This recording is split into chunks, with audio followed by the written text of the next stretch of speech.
bukas, hindi tayo matutulog sa papag tayo. Siya talaga naman. Alam mo gagawin ko. At bibigyan ko pa rin ang pagkitagisang kwarto. Hindi nga tayo. Magkakaroon na tayo ng magandang bahay.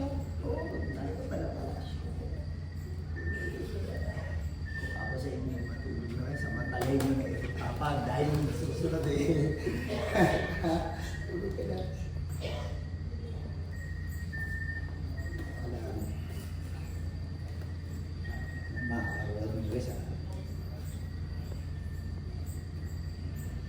Galaw-galaw, onte, patulog. Sa mga anak, Wendell.